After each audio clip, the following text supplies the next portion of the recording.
ఒక యూత్కి ఐకాన్గా మారాడు.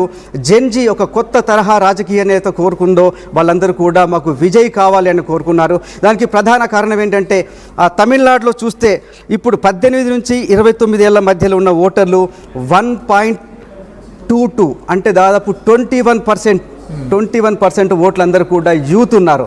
వాళ్ళందరూ కూడా విజయ్ మాకు కావాలి, విజయ్ లాంటి రాజకీయ నాయకుడు కావాలని కోరుకున్నారు. దానికి ప్రధాన కారణం ఏంటంటే ఇప్పటిదాకా ఉన్న రాజకీయాలు ఏదైతే ఉందో దానితో వాళ్ళు విసిగిపోయారు. ఒక విండిక్టివ్ పాలిటిక్స్, ఒక ప్రతీకార రాజకీయాలు ఏదైతే జరుగుతున్నాయో తమిళనాడులో వాటిని అసహించుకుంటున్నారు తమిళ ప్రజలు, ముఖ్యంగా తమిళనాడులో ఉన్న యూత్. మనకు తెలుసు అంతకుముందు కరుణానిధి అధికారంలో ఉన్నప్పుడు జయలలితనే అసెంబ్లీలోనే పట్టపగలో నిండు సభలో ఆమె చీరలాగి అవమానపరిచిన సంఘటన మనం చూసాం.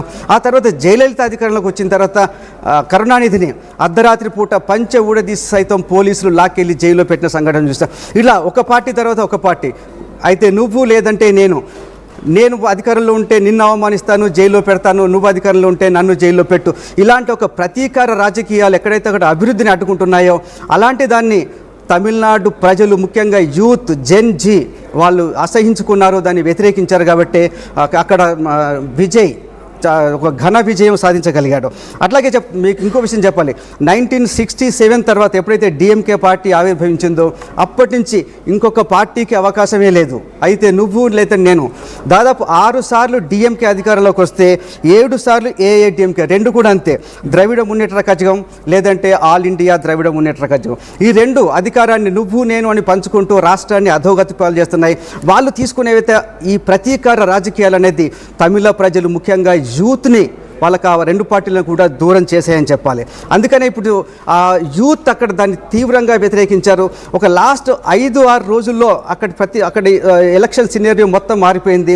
కొన్ని వేల మంది, లక్షల మంది యూత్ విజయ్ పార్టీకి సంబంధించిన టీషర్ట్లు ధరించి స్వచ్ఛందంగా ముందుకొచ్చి ఎలక్షన్లలో క్యాంపెయిన్లో పాల్గొనడం, నిజంగా పోలింగ్ రోజు కూడా వాళ్ళు ముందుకు వచ్చి స్వచ్ఛందంగా పాల్గొని చూసాం. అప్పటి నుంచే టీవీకే విజయం సాధిస్తుందనే ఒక చర్చ మొదలైంది. అంతకుముందు నిజానికి డిఎంకే గెలవటం 100% షూర్ అనుకున్న పరిస్థితి నుంచి టీవీకే గెలుస్తుందా అని చాలా మంది అనలిస్టులు మనతో జాయిన్ అయినప్పుడు చెప్తున్నా, యాక్సెబిలిటీ లేదు. విజయ్ ఎక్కడ కూడా డైరెక్ట్గా ఆయన పార్టీ పెట్టినప్పటి నుంచి ఓ ధర్నా చేయలేదు, రోడ్డు మీదకి వచ్చి కూర్చోలేదు, రాస్తా రోకో చేయలేదు, పబ్లిక్లో ఆమె నిరాహార దీక్ష కూడా చేయలేదు, పబ్లిక్ కోసం ఫైట్ చేయలేదు. ఒక మెయిన్ సోషల్ కాజ్ అనేది ఎక్కువగా అనిపించలేదు. బట్ వాట్ ఫ్యాక్టర్స్ మీద ఆయన ఎలా అట్రాక్ట్ చేసి సినిమా ప్రభావంతోనే ఈ జెన్జీ మొత్తం అట్రాక్ట్ అయింది అనుకోవాలా? నిజానికి సినిమా ప్రభావం ఉంది. మనకు తెలుసు రజనీకాంత్ తర్వాత అత్యంత ప్రజాదరణ ఉన్న సినిమా హీరో విజయ్. నిజానికి ఇప్పుడు చూస్తే రజనీకాంత్ కన్నా కూడా అత్యంత ఫ్యాన్ ఫాలోయింగ్ ఉంది మన విజయ్కే. అయితే ఇక్కడ కేవలం సినిమాకు సంబంధించిన అభిమానం మాత్రమే కాదు, సీరియస్ పాలిటిక్స్ విషయంలో కూడా అక్కడ ఒక నిర్ణయం తీసుకున్నారు అక్కడ యూత్. ఎందుకంటే అక్కడ మనం ఇంతకుముందే చెప్పుకున్నాం, డిఎంకే ఏఐడిఎంకేతో వాళ్ళు విసిగిపోయి ఉన్నారు అక్కడి ప్రజలు, ముఖ్యంగా యూత్. ఆ తర్వాత విజయ్ తీసుకున్న కొన్ని నిర్ణయాలు మీకు చెప్తాను, చాలా ఆశ్చర్యకరంగా ఉంటాయి. విజయ్ మొట్టమొదటిసారి ఏ పార్టీతోనూ పొత్తు పెట్టుకోకుండా ఒంటరిగా అధికారంలోకి వెళ్ళాడు. ఎందుకంటే తెలుసు రెండు పార్టీలు కూడా అవినీతిలో కూరుకుపోయినాయి, ప్రతీకార సంబంధించిన రాజకీయాలతో కూరుకుపోయి ప్రజల విశ్వాసానికి దూరమైనాయి. కాబట్టి ఏ పార్టీతో పొత్తు పెట్టుకోకుండా సింగిల్గా ఆయన అధికారంలో ఎలక్షన్లోకి వెళ్ళాడు. ఆ తర్వాత చూస్తే ఈయన మీద చాలా ఆరోపణలు వచ్చినాయి, ఈయనకు రాజకీయ అనుభవం లేదని. దానికైనా కౌంటర్గా చెప్పాడు, అవును నాకు రాజకీయ అనుభవం లేదు, అట్లాగే అవినీతిలో కూడా నాకు అనుభవం లేదని.